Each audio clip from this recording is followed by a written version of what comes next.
Good evening, everyone. It's wonderful to be back here in Aspen. Wonderful to be here at the Security Forum. Our thanks to them for this great invitation to interview a real hero of the American Foreign Service and of our ambassadors' ranks, Linda Thomas-Greenfield, who's been with the Foreign Service for more than 30 years, was a pathbreaker in every sense of the word, and has continued to be the forefront of our diplomacy and a member of the cabinet. Thank you, Ambassador, for being here. Thank you. It's a great Delighted to be here. And I should say she has just flown in, so we're all adjusting together to the altitude. Adjusting to the altitude. Yes. I said, don't turn the mic on while I'm breathing deeply. Yes. Let me ask you about some news of the day and how it fits into a larger context, because a private second-class Travis King is now in North Korean custody. He bolted across the border at the DMZ after attaching himself to a traveling group, a commercial traveling group, at the airport in South Korea when he was being escorted by the military to go home after he had gotten into some legal difficulties. He'd already experienced his punishment there and was heading home. And I know this is a Pentagon issue. It is also an issue for the State Department. But as we've been reporting all day, the U.S. communicated that this was willful, unauthorized, and to Pyongyang immediately got confirmation of that communication, but has heard nothing since that we know of. And this is part of a larger problem. For the past 2 years, more than 2 years, the administration has tried to reach out to the North Koreans on all of the nuclear missile issues after multiple violations of UN resolutions, as Pyongyang has just escalated its program to the point where it is reaching the precipice. So how do we break through communications before it's too late? Well, first and foremost, the DPRK has broken numerous Security Council resolutions. There have been over 20 tests in 2023 alone. And as you noted, we have made an effort to engage diplomatically with this government. President Biden made that offer on day one, and that offer is still on the table, that we're willing to engage with them at the diplomatic table. They've not accepted, but it's not for lack of trying on our side. In the Security Council, we have brought DPRK to the table to consultations and open meetings over and over and over again. We've been blocked consistently by the Chinese from issuing any product, to have the Security Council condemn their actions. But we've been very, very clear that if there's a nuclear test, we will put a resolution on the table. We have over 100 countries that have signed on to be co-sponsors, and we will put pressure on China to engage. They engaged with us in the past when we got the resolutions passed before. And they have to come back to the table with us, because the DPRK is not just a threat to the United States, it's not just a threat to the Republic of Korea and to Japan. They are a threat to the world. And I've said many times to my Chinese counterpart, they are a threat to China. Is China in some ways embracing this because they see us on the back foot? They don't see it as an immediate threat to them. They would rather see instability in the peninsula. I can't speak for the Chinese, but I can say that they have encouraged and empowered the DPRK by not allowing the council to take action. And they really have to move away from that position because they are a threat. The DPRK is a threat to international peace and security. I want to talk to you more about the UN's Sustainable Development Goals, which I know is a top priority for you and for the Secretary. But most immediately, one of those goals is to end world hunger by 2030. And now Russia has just cut off the grain exports from Ukraine through the Black Sea. And this will increase world food prices, exacerbate famine in the global south, and arguably around the world. So is there any way that you see communications that you have at the UN or that we have with Moscow getting Putin to back down on this blockade? The UN has led the negotiations with the Russians on this, with the support of the government of Turkey. And they are still engaging in those negotiations. They're still pushing. And I even saw that President Erdogan said he was still hopeful that they can get to a place where the Russians will go back into the deal. Millions of people are going to suffer, and this is just one more example of the callousness and the cruelty of Putin. He pulled out of this deal, and then he vetoed the resolution. You and I traveled to the border of Turkey and Syria, and you saw how important that border crossing was to feeding millions of people on the Syrian side of the border. And the Russians vetoed that at the same time that they pull out of this grain deal. So they don't care about people, and we have to continue to condemn them, keep the pressure on them, and find a way forward with or without them. That area of Syria with millions of refugees who are being bombed by Russia, Russia as proxy for Damascus, that area was devastated by the earthquake in February and subsequent aftershocks. So those people have had multiple hits. They were in that refugee camp because of the bombing by the regime. So how can you break through? Having seen this firsthand, you go every year, and now the last corridor, there were 4 corridors, now the last one has been vetoed. They not only vetoed the last resolution, they put on the table a resolution that was totally unacceptable to all 14 members of the Security Council. 13 of us opposed it, the Chinese abstained, and only Russia voted against this resolution. And then they put their resolution on the table where 13 of us opposed it. China voted with Russia on Russia's resolution, which would have allowed for basic recognition of this regime's attacks and cruelty on its own people. They want the international community to pay for reconstruction and recovery in areas that were bombed and destroyed by this regime, and we could not accept that, even with their dangling a 6-month extension in front of us. So we're still in the process of negotiating and putting pressure on Russia. The UN is meeting with Assad to see if we can find a way forward. I don't think the Assad regime wants to take the responsibility for feeding the people that are even under their control. So I think it's important for them to see us find a path forward. On another aspect of these, very difficult relationships, the Pentagon is telling us that there are almost daily very close calls between Russian and American aircraft in what should be a deconfliction zone over Syria. How concerned are you and the United Nations of a disastrous occurrence? Russia has become a pariah state around the world. 143 countries have condemned their actions in Ukraine. And they are on their back foot, as we heard earlier, and they are desperate.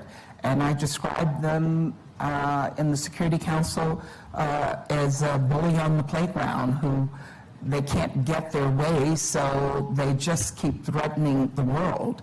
And the world is suffering. Food prices are going up. There are shortages, and it's being impacted more in the global south than anywhere else in the world. One of the impacts of the war and of COVID have been to really set back the goals of the Sustainable Development. In 2015, it was to eliminate poverty and hunger and gender equality by 2030.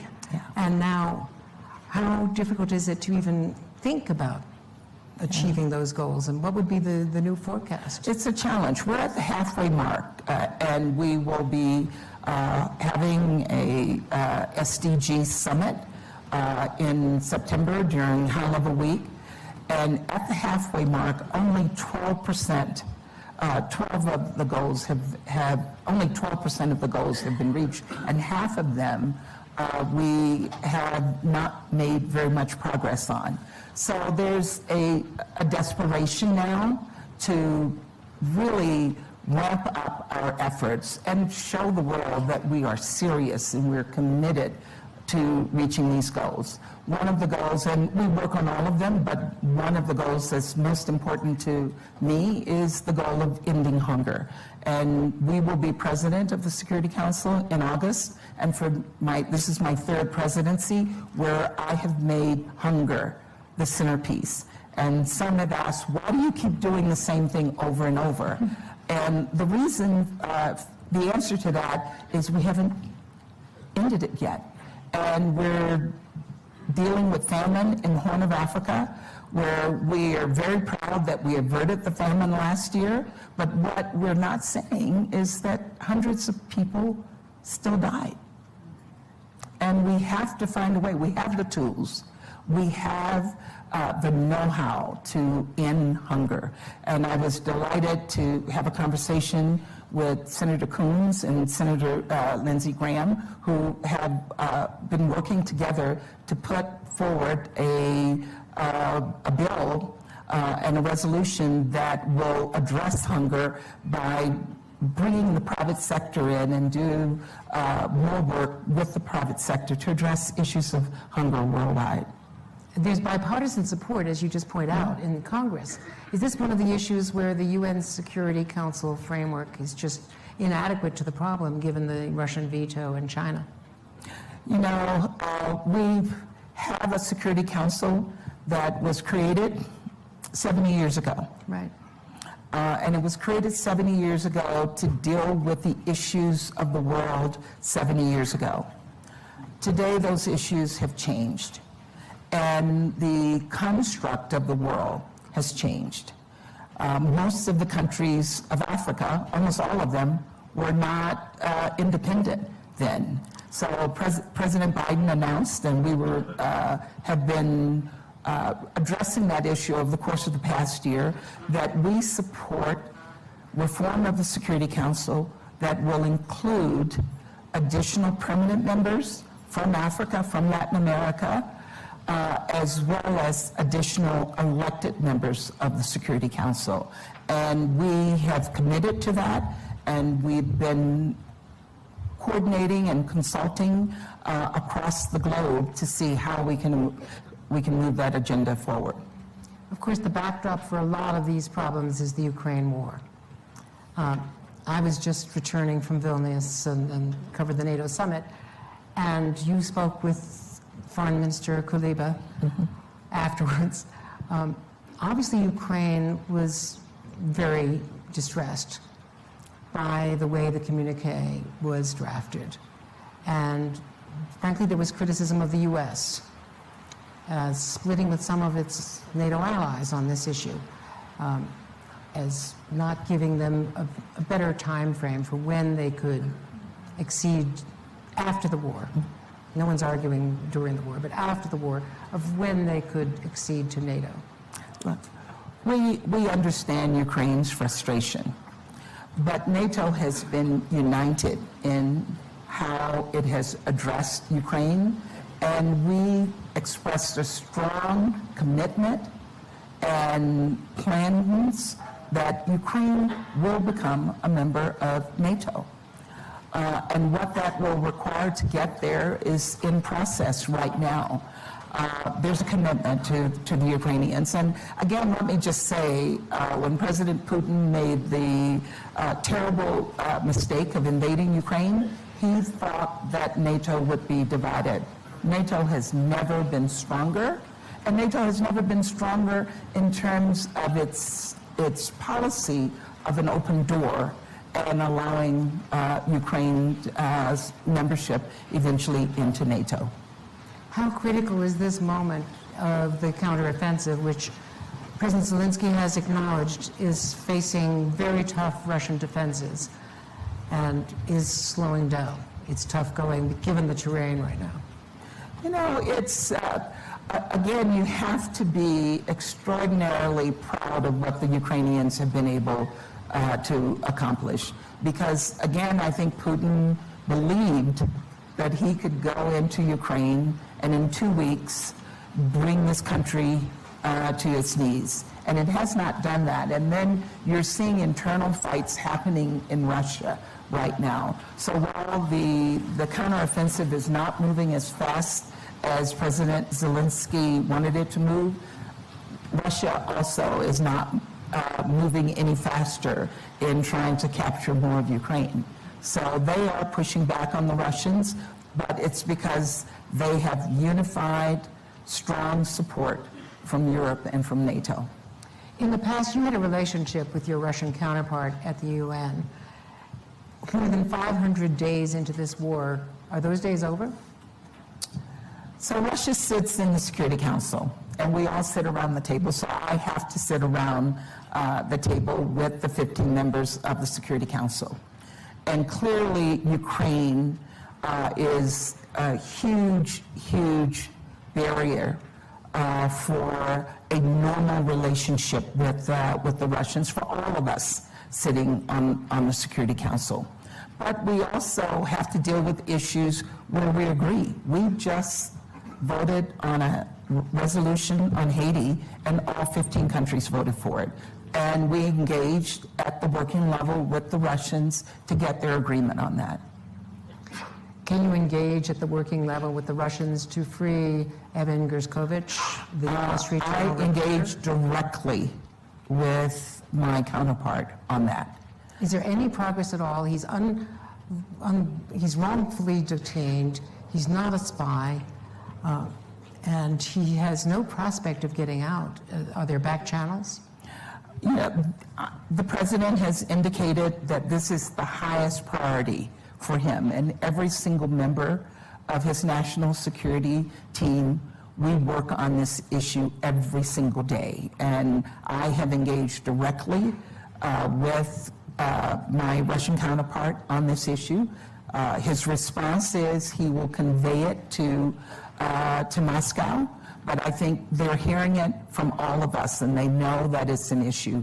And the president has made clear that we will not stop until we free Evan, but also free Paul Whelan. Paul Whelan and Mark Fogel. And all Americans who are unlawfully detained and unfairly detained. And you may have seen in the Security Council when Russia was president of the Security Council, I invited Paul Whelan's sister and had her in the audience, and I asked her to stand and look at Lavrov.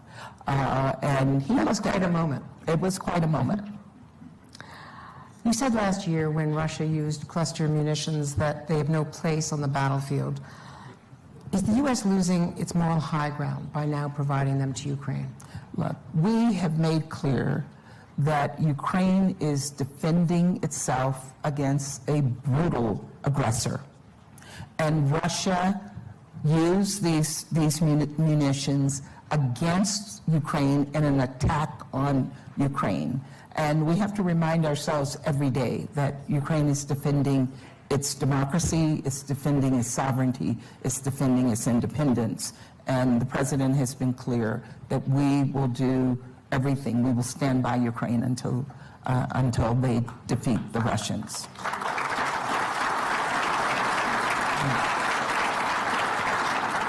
Do you have concerns about congressional support given some of the recent statements by Republicans, and actually some Democrats, but mostly by Republicans in the House? The president consulted with members of Congress. He consulted with our allies. And as he said, it was a difficult decision, but it was the right decision. Do you have concerns about the next supplemental, which is going to be necessary? to continue the military aid? I'm not. There is bipartisan support for that. There are clearly individuals on the Hill who oppose it, but there is broad bipartisan support because we know that this is important. It's about the defense of the international order. And again, it's the charter, the UN charter that we all signed on to. It's the values that underpin that charter that we're fighting for. And Ukraine is on the front lines of that. And we all have to support them as they defend our interests. As much as the Ukraine war has, with the efforts of the president and the administration, brought NATO and Western allies together, it has deepened the divide between the West, the U.S., and the global South. What do we do about the relationship with India, Brazil, South Africa, major countries? You know, Andrea, I wouldn't say that it has deepened the divide. I think what it has led to is a much more intense conversation about what our priorities are and how we can promote those priorities across the globe. I heard the Admiral say we can chew gum and walk at the same time. Secretary Blinken says we also have not forgotten the rest of the world. We can row. And so Russia's narrative is that we have turned against the global South. But the truth is we have not. We continue to engage with the global South. We continue to engage with our partners, as you heard with Kenya. We're still addressing issues of global peace and security, dealing with Sudan, working on Haiti. We have not turned our backs on the global South, but we have worked diligently to defend what even the global South has to be concerned about, an aggressor crossing the border into a smaller neighbor. And it can happen to any of those countries, and we will be there for them as well. Do you think that message is getting communicated? I think it's getting across, but you know, Russia has an extraordinary propaganda machine, and they use it very, very effectively. And we all know that we have to up our game, and that was one of the issues I discussed with Foreign Minister Kuleba. It's something that we discuss with our European colleagues. We didn't just discover Africa, as you heard. We have been there with the continent since the beginning. We are very close to this continent, and we do have to ramp up and amplify our messaging on our commitments and our priorities to addressing the issues that are important to them. The UN has started focusing on artificial intelligence. There was a meeting, in fact, today, and how it affects, or, you know, can threaten misinformation in the democratic processes. This issue is so hard for the United States and regulators to even grapple with. There's a lot of lack of understanding, and it's evolving so quickly. How can a bureaucracy as cumbersome, frankly, as the United Nations even come to grips with it? They have to. And they are working on that, and I was very pleased that the UK had this as their signature event today. Their foreign minister sat in the chair. We see this as a double-edged sword. AI can be an extraordinary tool for the world, for dealing with issues of hunger, for dealing with issues of health, for dealing with education across the world, but it also has a negative side, and those things have to be regulated, and it is only the UN that can regulate it for the world. I want to ask you about Israel because, of course, President Herzog is in Washington. He met with the Secretary of State, met with the President. He'll be addressing a joint meeting of Congress. And it was notable that he was invited by the congressional leadership last fall, actually, by the previous congressional leadership to come, but that Prime Minister Netanyahu was not. That was noted very much in Jerusalem, as a matter of fact, by the Prime Minister, according to my reporting.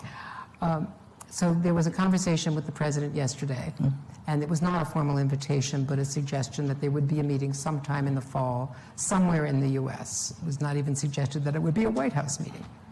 The U.S. has always defended Israel at the United Nations.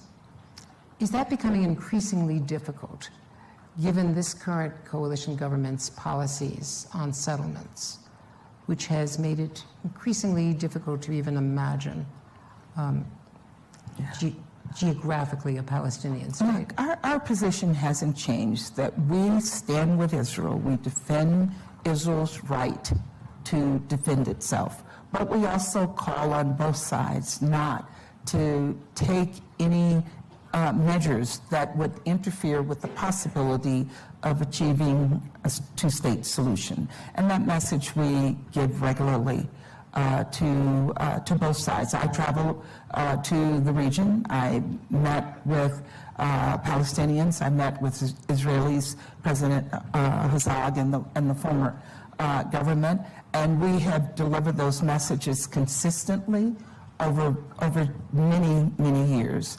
And we will continue to do everything possible to get us to a place where we can reach the possibilities for both Palestinians and Israelis to live in peace and prosperity.